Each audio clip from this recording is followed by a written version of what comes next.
শান্তি মতো একটু ঘুমাইতেও পারি না। দেখেন ডাকাডাকি শুরু হয়েছে। আজকে আমার রান্না করতে হবে। আজকে শুক্রবার, সবসময় আমি রান্না করি শুক্রবার হলে। তো যাই হোক, আমার মেয়েও ডাক্তারছে, আম্মু খিদে লাগছে। তো অনেক গভীর ঘুমিয়ে আছি। মেয়ের ডাক আমার কানে পর্যন্ত পৌঁছতেছে, কিন্তু আমি চোখ মেলতে পারতেছি না। মুসলমান করে ঘুমাইতে আসছে, কারণ বন্ধর দিন সারাদিন তো ডিউটি করার পরে শরীর অনেক ক্লান্ত থাকে। তো যাই হোক, হ্যালো গাইস, আসসালামু আলাইকুম। কেমন আছেন সবাই? আশা করি ভালো আছেন। তো দেখতে পারতেছেন ঘুমাচ্ছে, আর মেয়ে ডাক্তার আছে কিন্তু। আর আমার ভিডিও ম্যান হলো আমার মেয়ে। আমি ঘুমাইলে আমার মেয়ে পাশে ভিডিও করে রাখে আমি কীভাবে ঘুমাই, পর আমাকে দেখা মজা নেয়। তো যাই হোক, এবার তো উঠতে হবে। তো আমার কিন্তু চোখ মেলতে পারতেছি না, কীভাবে উঠবো বুঝতে পারছেন? এই আর কি। আমার মেয়ে অনেক দুষ্টু। আমি যখন ঘুমাই সবসময় আমার ভিডিও করে রাখে। তো যাই হোক, ঘুমা ওর সাথে বানিয়ে গেছে আমার।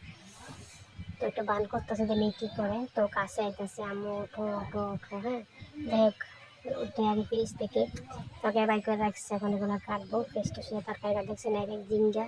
কেউ জিঙ্গা বলে, আমরা কিন্তু জিয়া বলি। কেউ যে চিঙা বলে, আমরা জিয়া বলি। আমাদের সে জিয়া বলে। তো যে গাছের থেকে একটা চিনাল, হ্যাঁ চিনাল পারছে এটা হাতাচ্ছে আর কি। তো চিনিগুলো অনেক বড় বড় ভাঙিয়ে নিয়ে এসছি আমি কালকে আসার সময় বাজার থেকে। আমার কাছে অনেক ভালো লাগে এগুলো, ডিম দিয়ে ভাজি করলে বা এমনি করে ভাজি করলে অনেক মজা লাগে শুটকে দিয়ে। তো কাটতেছে আজকে আমার রান্না। তো আমি আজকে রান্না করবো ওই দিয়ে বট টট সব কিছু ভিজে রাখছি, মাছ ভিজে রাখছি। আর এগুলো কাটতে কুটে রেডি করে রাখি, একবারে কাটতে কুটে রেডি করে একবারে চলে যাবো চুলার পার, এই আর কি। আমি এমনই করে সব কিছু একটু বাও কাজ করে তারপরে চুলার পারে যাই। পরে এটা লাগে ওটা লাগে, সবাইকে ডাক দিয়ে নিজেরা সব বিরক্ত লাগে যায় আর কি, বুঝতে পারছেন? তো চিচিঙ্গাকে কি বলে যে দেখছেন, এটা হলো চিনাল। আর এটা হলো, এটা ধুন্দুল বলে বা চিনাল বলে, আর এটা বলে জিয়া বলে। তো কোন দেশে কি বলে অবশ্যই কমেন্ট বক্সে জানাবেন।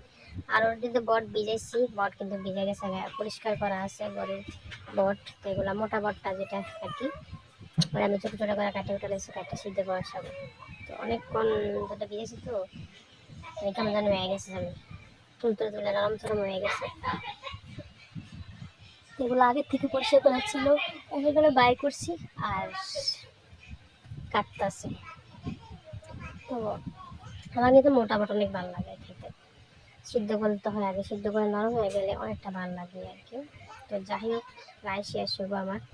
হ্যাঁ, তো এখন চুলার পার দেখেন একটা রেসিপি বানাবো। পোলা মানে চিলেতে আছে, খাওয়া খিদে লাগছে, একটা রেসিপি বানাবো। একটা আলু নিচ্ছি, আলু কুচি কুচি কুচি কুচি করে পাতলা পাতলা করে কেটে নিচ্ছি।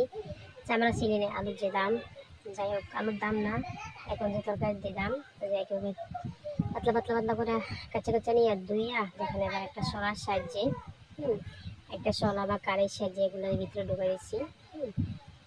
দেখতে পাচ্ছেন? তো আপনারা বাচ্চারা যখন খিদা লাগে বা হতেছেন কিছু পাইতেছেন না, এভাবে কিন্তু বাচ্চাদেরকে খাওয়াইতে পারেন।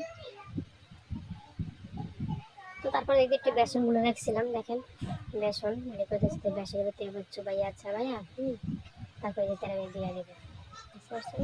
তো